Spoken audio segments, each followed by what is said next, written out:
Oke, hari ini saya mau ngobrol-ngobrol sambil makan mie. Tadi bikin mie pulang dari gereja. Eh, Pentakosta ya. Ini kita celebrate Pentakosta dan hari lahir gereja Katolik di seluruh dunia. Jadi happy birthday to us. Dan kenapa saya bikin video, karena kan nama saya itu Ignis Patristiana. Ignis itu api, Patris rasul.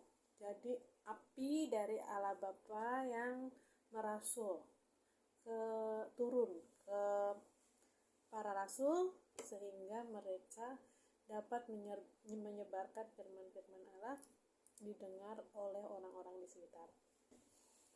Bentar ya, berarti banyak nggak? Jadi yang saya mau videokan itu sebetulnya karena setelah itu saya pulang, terus saya lapar, terus setelah itu saya bikin mie. Setelah saya bikin mie saya nggak bisa habis karena apa ya, kayak nggak bisa makan banyak gitu. Jadi cerita sedikit, saya itu punya vertigo dan beberapa waktu lalu saya dirawat. Tapi ini memang mukjizat Tuhan. Namanya orang bekerja, banyak kegiatan, banyak pikiran, itu sewaktu-waktu kita bisa drop. Nah waktu itu saya dropnya adalah tiba-tiba saya muntah-muntah. Tetapi sebelum hari H itu ya, sebelum hari H itu saya sering bangun jam 3. Tiba-tiba saya bangun, lihat jam 03.200 di handphone. Sering seperti itu. Katanya itu ada ya sesuatu yang mau disampaikan dari alam bawah sadar atau gimana ya. Katanya kan jam 3 itu masanya yang masanya kita kalau bisa terjaga di jam itu kan tirai dunia kita dan dunia lain, dunia spiritual kan lagi tipis gitu kan. Nah waktu itu saya kan sakit tuh ceritanya, saya sakit, ini kesaksian aja, tapi saya nggak rasain, pokoknya saya berangkat kerja aja. Ya setiap sakit nggak dirasain gitu. Nah pada suatu ketika pada hari Jumat itu saya nggak ada apa-apa. Sebelum makan siang tuh saya udah saya sudah titip nasi sama soto daging ya waktu itu, pengen makan yang kuah-kuah gitu. Tapi ternyata sebelum soto dagingnya itu ada, saya udah mual gitu, tiba-tiba mual. Dan mungkin sih pemicunya snack yang dibawa rekan kerja ya, yang ada di pantry saya makan. Tapi yang lain nggak muntah-muntah seperti saya. Pokoknya setiap saya tiba-tiba mual muntah seperti mabuk perjalanan, tapi saat dimuntahkan itu justru tambah nggak enak, tambah mau muntah lagi. Setiap gerakan mata, setiap gerakan tubuh gitu bikin mual muntah lagi. Itu berkali-kali, tetapi mujizat Tuhan, hal itu dapat diatasi ya, karena saya langsung ke IGD.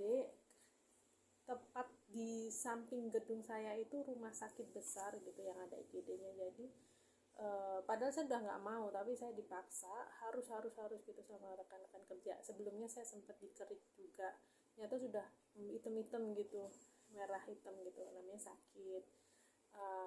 Masuk angin juga. Tapi waktu sampai di IGD saya langsung dicek kondisinya dan saya disuruh rawat inap. Itu saya kan punya salib ya di meja kerja itu, saya punya salib kecil gitu. Rekan kerja saya ngingetin buat itu dibawa aja gitu. Nah saya semalaman itu tidur sama salib saya pegang gitu. uh, tingginya se Yesus ini, tingginya se Yesus ini. Jadi saya pegang terus gitu salibnya waktu saya lagi di ini di rumah sakit, di kamar UGD maupun di kamar setelah saya dipindahkan ke kamar itu. Setelah dari UGD saya pegang terus, tengah malam juga saya pegang terus. Itu tengah malam tuh saya sempat ini juga kayak bangun tidur tapi udah kayak bisa lihat ini saya gitu, pipi saya gini, kayak kayak ada yang mau naik gitu, kayak jelly gitu. Maksudnya nggak tahu, suasana saya sendiri itu, perasaan saya kayak saya tuh ada mau keluar gitu dari badan ini, kayak ini badan ini kayak jelly gitu ya, ada sayanya mau keluar dari sesuatu yang jelly gitu loh. Gimana ya menjelasinnya, tapi pokoknya rasanya seperti itu. Cuma saya langsung teriak Tuhan Yesus gitu. Nah itu tapi itu salib selalu saya pegang, dan saya selalu, dari saya sakit muntah-muntah tuh saya selalu Bapa kami yang ada di surga, pokoknya berdoa Bapa kami terus saya ulangi dalam hati. Orang-orang pada nggak tahu gitu, tapi saya berdoa itu terus. Nah, ya syukur, puji Tuhan, setelah itu saya sembuh. Maksudnya setelah dicek, dokter datang terus normal gitu, bisa pulang, tapi memang harus kontrol. Jadi yang mengakibatkan vertigo apa, pasti kan ada ya, kenapa seseorang bisa sakit vertigo. Jadi ini saya sedang dalam proses kontrol terus. Ini nanti saya akan kontrol kedua. Cuma gak masalah sih, saya juga merasa kalau memang bekerja sudah berat atau apa ya, mungkin karena saya terlalu nggak mempedulikan, nggak makan pagi lah, atau saya nggak selalu natap layar komputer lah, selalu handphonean lah. Jadi sekarang kan saya kan mengurangi itu, maksudnya saya nggak akan terlalu fokus ke layar handphone, juga menghadap layar itu pun untuk hal-hal yang bener aja, ngisi otak pun juga dengan tayangan-tayangan yang bagus aja, yang baik-baik aja gitu ya. Karena kan teknologi komunikasi kan canggih banget, tapi kalau kita sampai dibikin budak sama handphone, bahkan sampai terus bikin pusing, bikin vertigo, ya mendingan ya sudah saya ini aja, itu aja, natap layarnya juga untuk bekerja aja, dan itu juga bakalan sering-sering matanya harus kesana kesini dulu gitu ya, biar nggak vertigo. Dan ini juga mengingatkan saya pada sebelum covid itu kan saya bekerja di suatu perusahaan, yang mana di situ perusahaan itu kan mungkin ada sesuatu yang membuat saya itu unhealthy gitu, baik situasi kondisi gitu, dan saya sendiri jadi unhealthy juga gitu, dari sayanya sendiri, mungkin keadaan hidup saya saat sebelum itu gitu ya. Jadi waktu saya terjadi ini, waktu covid mulai merebak dan pekerjaan saya pun juga mulai rawan gitu untuk tidak lagi bekerja di situ, itu pun juga saya sudah mencoba planning sesuatu, usaha sendiri, tapi memang apapun itu kan semua jalan Tuhan ya. Waktu saya kena covid itu saya sudah tidak kerja lagi, saya balik ke kampung halaman, saya nggak punya banyak pegangannya itu cuma saya boros-borosin untuk modal latihan untuk menciptakan sesuatu kreasi produk gitu. Jadi saya cuma beli alat ini, beli alat itu, yang terus nggak ada gunanya sama sekali gitu. Beli tool marketing, beli sesuatu yang untuk marketing produk-produk saya, produk-produknya apapun juga saya sedang searching, sedang beli alat-alat untuk latihan bikin, pokoknya duitnya habis untuk di situ. Nah ya habis untuk di situ dan untuk kebutuhan sehari-hari juga sih. Cuma yang saya garis bawahi adalah saya lagi drop itu saya sudah merasa ini saya pengen banget balik ke Jakarta, saya pengen balik ke kehidupan saya sebelumnya.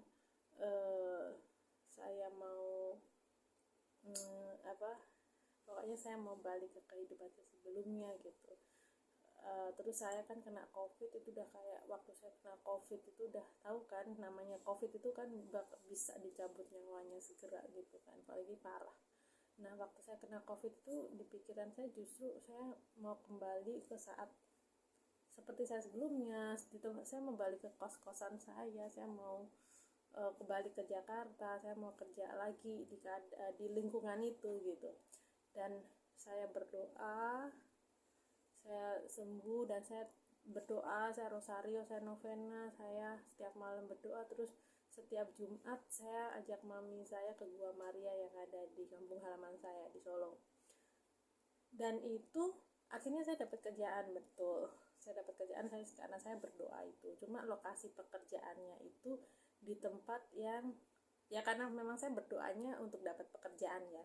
Tapi ternyata saat saya mulai ke tempat kerja itu saya datengin gitu kan, saya cari yang di Jakarta otomatis ya karena pengennya ke Jakarta. saya eh, saya bekerja di situ, ternyata tempatnya itu Jakarta, tapi kan bukan Jakarta yang biasa saya tinggali. Saya di Jakarta Selatan, dan kos-kosannya pun juga bukan kos-kosan yang ini yang memang saya pengen balik gitu. Tapi Tuhan itu mengarahkan gitu.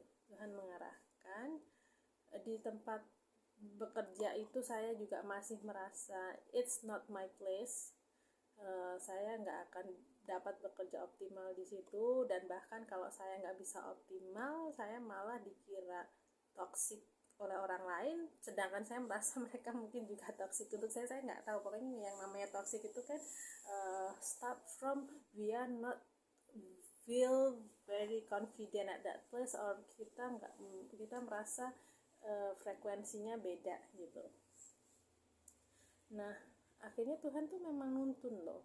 Jadi meskipun saya diterima di tempat yang saya lamar, saya merasa saya mau kerja di situ, dan tempat itu juga menerima saya, tetapi namanya juga it's not my place, it's not my frequency is not in that place.